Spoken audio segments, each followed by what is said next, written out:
Nucleus के अंदर क्या होता है, हमने पढ़ा था पहले भी। न्यूक्लियस के अंदर क्या होता है, प्रोटॉन्स और न्यूट्रॉन्स होते हैं। एक एटम है बच्चे, जब हम एक एटम की बात करते हैं तो एक एटम के अंदर वाले हिस्से में प्रोटॉन्स और न्यूट्रॉन्स होते हैं। न्यूक्लियस का चार्ज कैसा होता है, पॉजिटिव चार्ज होता है। अब एक्चुअली क्या है कि न्यूक्लियस को पढ़ना इतना जरूरी क्यों है, देखो अच्छे एक्चुअली क्या है, हर एटम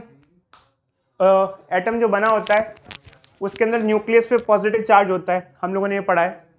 इसको पढ़ना इसलिए ज़रूरी है कि एटम की स्टेबिलिटी न्यूक्लियस से ही डिफाइन होती है। अब इसका क्या मतलब होता है, देखो जी, अगर हम बात करें इस चैप्टर की तो हम एक एक टॉपिक क्या पढ़ेंगे मैं आपको बताता हूँ। सबसे पहले हम जब इस चैप्टर को स्टार्ट करेंगे न्यूक्लियर डेंसिटी पढ़ेंगे। ये न्यूक्लियर डेंसिटी क्या होता है, देखो एक्चुअली क्या होता है बच्चों, मैंने आपको बताया था एक एटम जो होता है अपने में सबसे ज़्यादा मोस्टली खाली होता है। इसका मोस्टली एटम कैसा होता है, एम्प्टी होता है। एम्प्टी मतलब खाली खाली होता है। एटम का जो मेन वेट होता है वो कहाँ कंसंट्रेटेड होता है, जो मेन मास होता है वो कहाँ कंसंट्रेटेड होता है। एटम का जो मेनली जो मास होता है वो किधर होता है,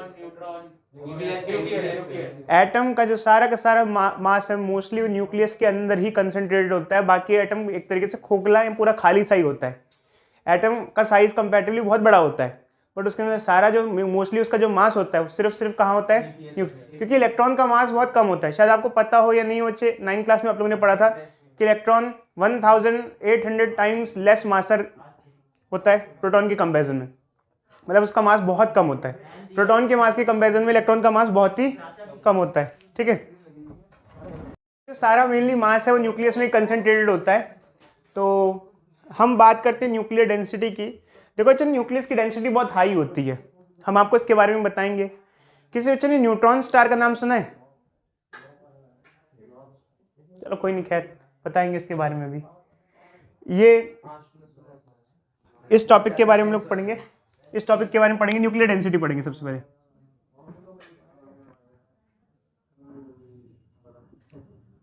जब हम लोग न्यूक्लियस पढ़ेंगे तो हम कुछ चीजें रिकॉल भी करेंगे, जैसे न्यूक्लियस में हम लोगों ने क्या क्या पढ़ा था, एटॉमिक नंबर, मास नंबर, इसके बारे में भी देखेंगे। आइसोटोप्स, आइसोबार्स, आइसोटोन्स, ये सब हम लोगों ने देखे थे। आइसोटोन्स आपने नहीं पढ़ा होगा, आइसोटोप्स और आइसोबार्स पढ़ा होगा। आइसोमर्स केमिस्ट्री में पढ़ते हैं बच्चे, ठीक है, फिजिक्स में नहीं। आइसोटोप्स और आइसोबार्स ये आपने शायद पढ़ा होगा, ठीक है। अब देखो अच्छे, इसके बाद जब हम आगे बढ़ेंगे तो मेनली ये जो चैप्टर है ये दो पार्ट में ज़्यादा पढ़ा जाता है। एक तो जो पार्ट है वो रेडियो एक्टिविटी का पार्ट है, मतलब रेडियो एक्चुअली क्या है, जो मेन पोर्शन इस चैप्टर का ओवरऑल वो रेडियो एक्टिविटी ही है अगर देखा जाए तो, क्योंकि न्यूक्लियस का जो मोस्टली हम पार्ट पढ़ेंगे वो रेडियो एक्टिविटी ही पढ़ते हैं। तो रेडियो एक्टिविटी क्या होती है शायद मैंने आपको पहले भी बताया था। तो एक्चुअली जब एक एटम अनस्टेबल हो जाता है या एक एटम का न्यूक्लियस अनस्टेबल हो जाता है तो न्यूक्लियस क्या हो जाता है, डिसइंटीग्रेट हो जाता है। क्या हो जाता है, टूट जाता है। इधर देखो, ये न्यूक्लियस टूट जाएगा, फ्रेगमेंट्स में बढ़ जाएगा, इसे क्या कहते हैं, रेडियो एक्टिविटी। एक एटम छोटे एटम में कन्वर्ट हो जाता है। तो हम इस चैप्टर में रेडियो एक्टिविटी के बारे में पढ़ेंगे, रेडियो एक्टिविटी क्या होता है, कैसे होता है। और हम लोग एक्चुअली क्या है कि रेडियो एक्टिविटी के कुछ लॉस वगैरह पढ़ेंगे, और रेडियो एक्टिव प्रोसेस में क्या क्या डिकेज होते हैं, कितने हमारे लिए हार्मफुल होते हैं। आप लोगों ने मैडम क्यूरी का नाम सुना होगा, रेडियो एक्टिविटी की स्टडी की थी। तो मोस्टली ये चैप्टर में यही सब चीज़ें हैं जो हम पढ़ेंगे। तो चलो अच्छे स्टार्ट कर देते हैं, काम करते हैं, टाइम वेस्ट नहीं करते, ठीक है। चलो, क्या होता है मास नंबर, क्या होता है जल्दी बताओ बच्चे, what is atomic number, what is mass number. Number of neutron, proton, क्या नंबर ऑफ प्रोटॉन क्या होता है, एटॉमिक नंबर, शाबाश बच्चे, number of protons. Mass number क्या होता है, number of protons plus neutrons, mass number हो जाता है। एटॉमिक नंबर को किससे रिप्रेजेंट करते हैं, मास नंबर को किससे रिप्रेजेंट करते हैं, ए से करते हैं जिसको, किसी भी एटम की रिप्रेजेंटेशन करते हैं तो ऐसे करते हैं, ठीक है, ए जेड। जैसे मान लो कार्बन को लिखना है तो कार्बन को क्या लिखेंगे, जैसे आमतौर पे सिंपली कार्बन को लिखते हैं 612C6, मतलब कि कार्बन में कितने प्रोटॉन होते हैं, कितने न्यूट्रॉन होते हैं, 6 प्रोटॉन्स प्लस 6 न्यूट्रॉन्स। एक टर्म और हम डिफाइन करते हैं बच्चे, nucleons, number of nucleons. Actually number of nucleons mass number ही होता है, प्रोटॉन और न्यूट्रॉन का जो सम होता है उसे नंबर ऑफ न्यूक्लियॉन्स कहते हैं। मतलब नंबर ऑफ न्यूक्लियॉन का मतलब क्या होता है कि न्यूक्लियस के अंदर कितने रहने वाले लोग हैं, मतलब एक्चुअली एंटिटीज हैं। जैसे कार्बन के न्यूक्लियस में कितनी एंटिटीज रहती हैं, 6 प्रोटॉन रहते हैं और 6 न्यूट्रॉन रहते हैं, तो 12 टोटल नंबर ऑफ न्यूक्लियॉन्स 12 होते हैं, ठीक है। तो ये कुछ बेसिक चीज़ थी, ये सब चीज़ें बच्चे थोड़ा हम लोगों ने 9th क्लास में पढ़ी थी। एटॉमिक नंबर ऑफ प्रोटॉन होता है। अब इसमें क्या होता है, कई बच्चे ये भी कहते हैं कि सर ठीक है हम समझ गए, मास नंबर से क्या तात्पर्य है, मतलब मास नंबर 12 है तो क्या कार्बन का मास 12 है? नहीं बच्चे, कार्बन का मास 12 नहीं, मास नंबर 12 है। अगर कार्बन का मास निकालना है तो फिर कैसे निकालेंगे? देखो बच्चे एक्चुअली क्या होता है, कार्बन का मास नंबर 12 है, मतलब कि उसमें टोटल नंबर ऑफ न्यूक्लियॉन्स 12 है, मतलब प्रोटॉन और न्यूट्रॉन मिला के कितने लोग कितने रहते हैं, 12 रहते हैं, ठीक है। 6 प्रोटॉन रहते हैं और 6 न्यूट्रॉन रहते हैं, समझे नहीं समझे? प्रोटॉन और न्यूट्रॉन्स को प्लस करके न्यूक्लियॉन्स बनता है। हाँ, प्रोटॉन और न्यूट्रॉन मिला के जो न्यूक्लियस में रहते हैं, टोटल मिला के प्रोटॉन जितने, क्योंकि न्यूक्लियस में क्या रहता है, प्रोटॉन के अंदर क्या रहता है, न्यूक्लियस के अंदर क्या रहते हैं, प्रोटॉन्स और न्यूट्रॉन्स, और प्रोटॉन और न्यूट्रॉन को मिला देते हैं तो उनको मिला के कहते हैं न्यूक्लियॉन्स। क्या कहते हैं? Nucleons. Mass number he number of nucleons होता है। जैसे कार्बन एटम में 6 प्रोटॉन और 6 न्यूट्रॉन रहते हैं तो टोटल 12 रहते हैं, मास नंबर 12 है, नंबर ऑफ न्यूक्लियॉन भी क्या है, 12 है।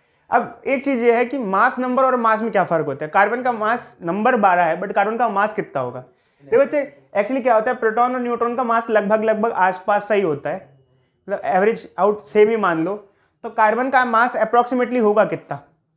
देखो एक प्रोटॉन और एक न्यूट्रॉन का मास लगभग सेम सा होता है, कितना होता है कोई बच्चा बताएगा?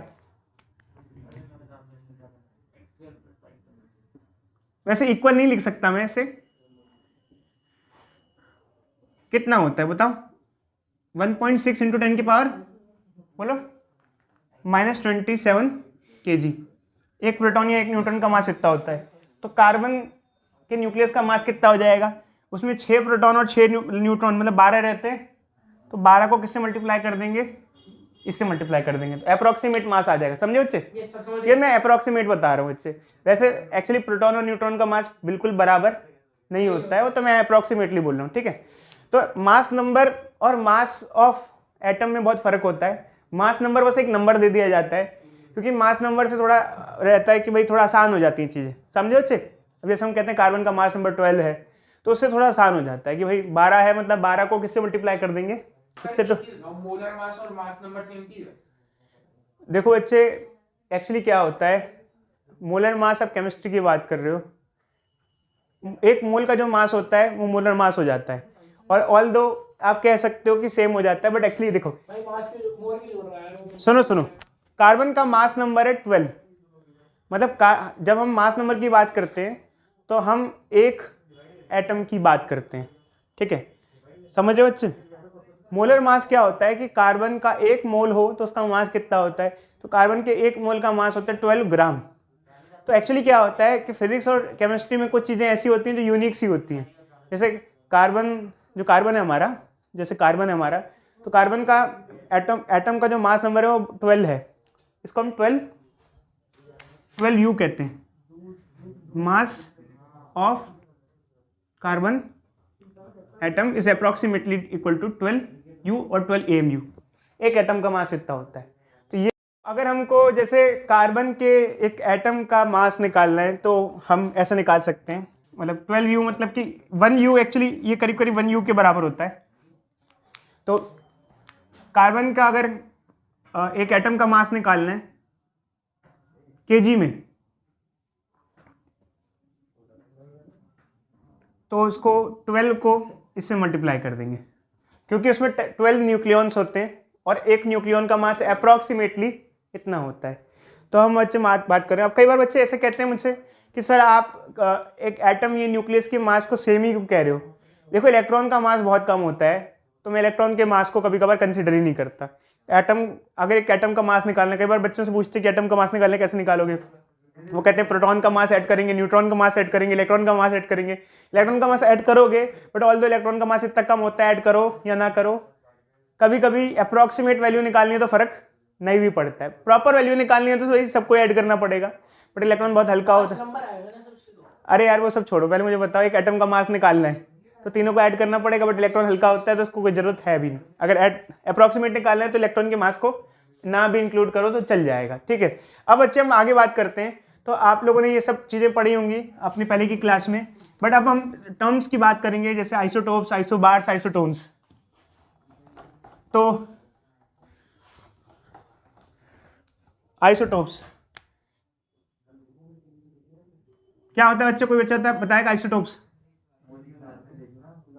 सेम मॉलिक्यूलर मास नहीं, सेम एटॉमिक नंबर नहीं, same structure different mass. Sir same atomic number different mass ऐसे करके कुछ होता है। Same atomic number different mass number. Atomic number same हो मतलब एक्चुअली एटॉमिक नंबर सेम हो मतलब कि एक्चुअल में वो केमिकली एक सेम चीज हो, बट मास में डिफरेंट हो। मतलब न्यूक्लियस में जो न्यूट्रॉन्स की संख्या है वो डिफरेंट हो, नंबर ऑफ न्यूट्रॉन्स डिफरेंट हो। जैसे एग्जांपल लेते हैं कार्बन 12 और कार्बन 14, ठीक है बच्चे। कार्बन के अगर हम बारे में बात करें तो आमतौर पे जो कार्बन मिलता है नेचुरली इजीली, जो हमें ज़्यादातर मिलता है, उसमें न्यूक्लियस में 6 प्रोटॉन्स और 6 न्यूट्रॉन्स होते हैं।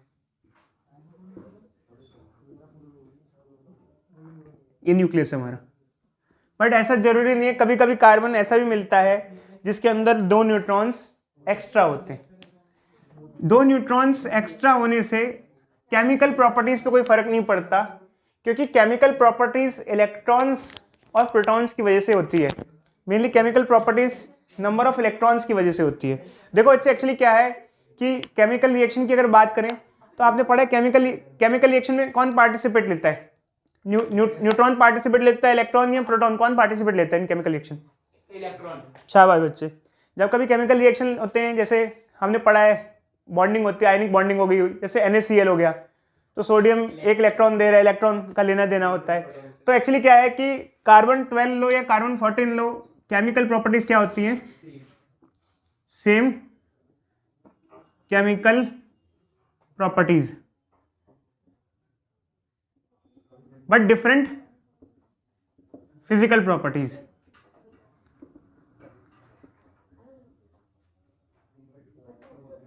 कोई बच्चा बताएगा फिजिकल प्रॉपर्टीज क्या होता होगा? बॉन्डिंग, बॉइलिंग, मेल्टिंग पॉइंट, किसी बॉन्ड में काफी हद तक बच्चे ठीक कह रहे हो। फिजिकल मतलब कि डेंसिटी वेंसिटी हो गया, जैसे डेंसिटी वगैरह जैसी चीजें, ठीक है। तो केमिकल प्रॉपर्टी सेम होती है, मतलब केमिकल रिएक्शंस वैसे ही करते हैं। इसका और एग्जांपल ये है H1 2H2 2H1 3H1।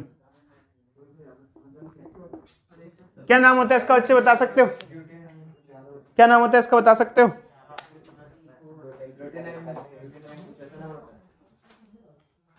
Protium, deuterium, tritium. Hydrogen के 3 आइसोटोप्स होते हैं। ये हाइड्रोजन के 3 आइसोटोप्स हैं। क्या फर्क होता है इन आइसोटोप्स में, बताना क्या फर्क होता है? केमिकल प्रॉपर्टीज सेम होती है। इसके अंदर कोई न्यूट्रॉन नहीं होता है। ये जो सिंपल हाइड्रोजन होता है इसमें एक प्रोटॉन होता है और एक इलेक्ट्रॉन होता है। ये ड्यूटेरियम में इसमें एक प्रोटॉन होता है, एक न्यूट्रॉन होता है और एक इलेक्ट्रॉन होता है। ये तीसरा वाला, इसमें एक प्रोटॉन होता है, 2 न्यूट्रॉन होते हैं। न्यूट्रॉन की संख्या चेंज हो जाती है, बस नंबर ऑफ न्यूट्रॉन चेंज हो जाते हैं, ठीक है बच्चे? बोलो सर ये डायग्राम बच्चे। अब हम आगे डिस्कस करते हैं आइसोबार्स और आइसोटोन्स। आइसोबार्स और आइसोटोन्स क्या होते हैं, ठीक है। एक्चुअल में क्या होता है बच्चे, आइसोबार्स वो होते हैं जिनका मास नंबर सेम हो एंड एटॉमिक नंबर डिफरेंट हो। कैसे? देखो बच्चे एक्चुअली क्या है, मास नंबर सेम मतलब कि प्रोटॉन्स और न्यूट्रॉन्स की संख्या सेम हो। एग्जाम्पल, कार्बन 14 और नाइट्रोजन, दोनों का मास नंबर क्या होता है, सेम होता है। अब अगर आइसोबार्स है उनमें क्या होता है, इनकी बच्चे केमिकल प्रॉपर्टीज अलग होती है, वैसे नहीं होती, फिजिकल प्रॉपर्टी भी अलग ही होती है, सेम नहीं होती है। तो इसलिए हम इसके बारे में कोई ऐसा कुछ लिखेंगे नहीं क्योंकि डिफरेंट ही होते हैं आपस में। फिर आखिरी आते हैं आइसोटोन्स। आइसोटोन्स आप लोगों ने पहले कभी नहीं पढ़ा होगा बच्चे, ऑल दो। आइसोटोन्स क्या होते हैं, जिनमें नंबर ऑफ न्यूट्रॉन सेम हो।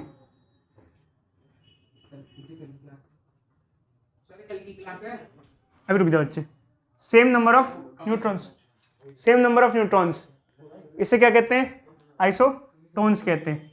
अब इसका कोई एग्जांपल दे सकता है, इसका कोई एग्जांपल, इसका एग्जांपल हो गया ये,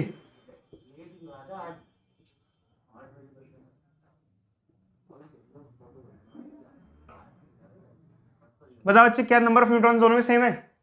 इसमें कितने न्यूट्रॉन है? 2 न्यूट्रॉन्स हैं, इसमें भी 2 न्यूट्रॉन्स है।